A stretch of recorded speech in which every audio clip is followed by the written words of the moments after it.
My name is Ron Supancic. I'm a board-certified specialist in family law from Los Angeles, California.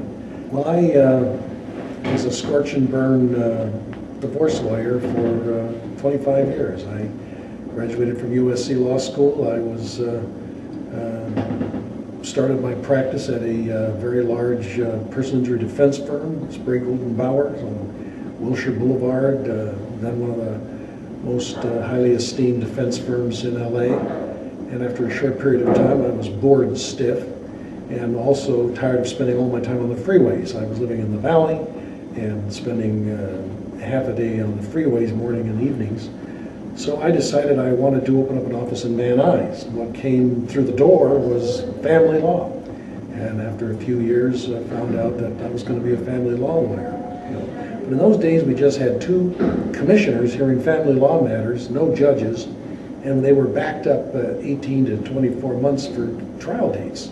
So we went to the supervising judge. I was on the family law section of the Valley Bar, and we asked Charlie Hughes if he would give us a pro tem program so we lawyers could volunteer time, take some of the lower end cases, the small claims appeals, the default hearings, and allow the judges to have more time for trials.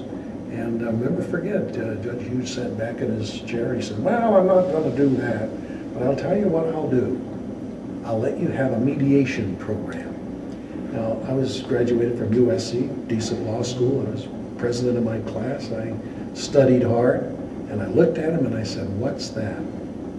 First time I heard the word mediation was from Judge Charlie Hughes in 1976.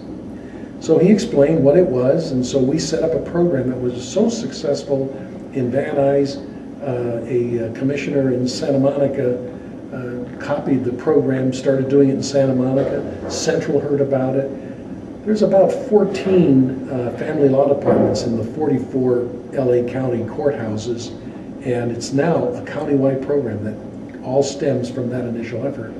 So I really became interested in mediation and learning more about mediation, and tried to add mediation to my practice for many years, but without a lot of success, until something happened in 1997. 3 things actually happened.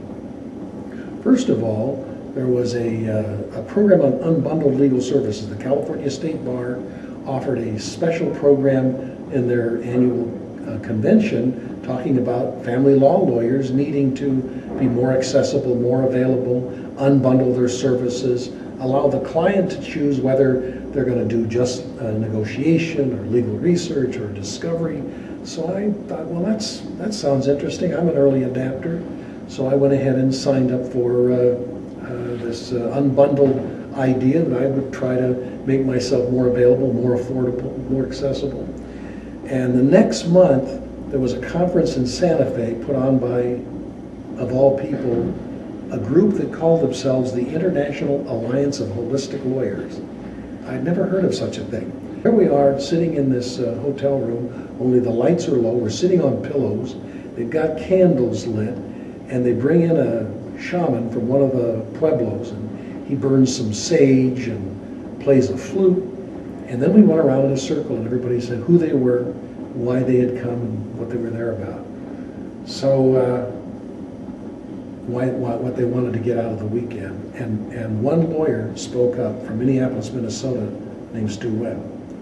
And Stu, as you probably know, is the father of the collaborative law movement. And he talked about collaborative law, which I then recognized as an unbundled legal service.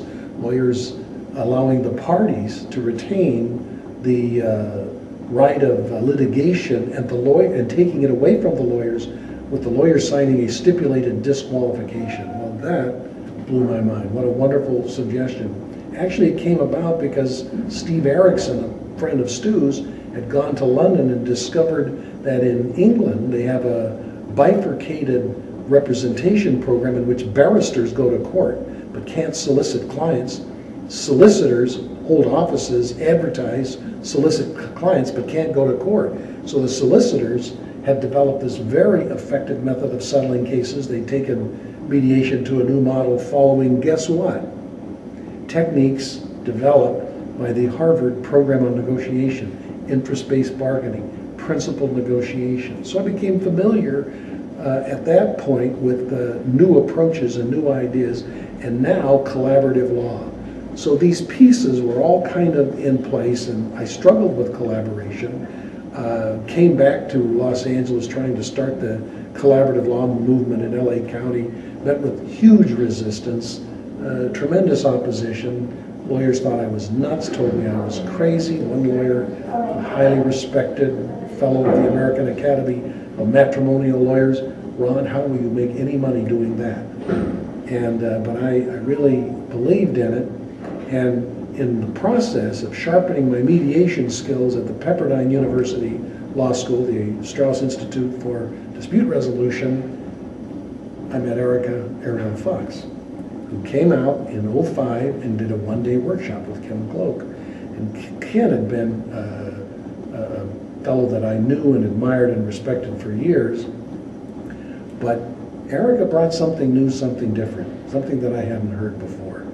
And I knew in '05 that I would be coming back to Harvard to attend the Harvard Negotiation Insight Initiative in '06. So last year, I came for the first week. Beyond Yes One blew me away.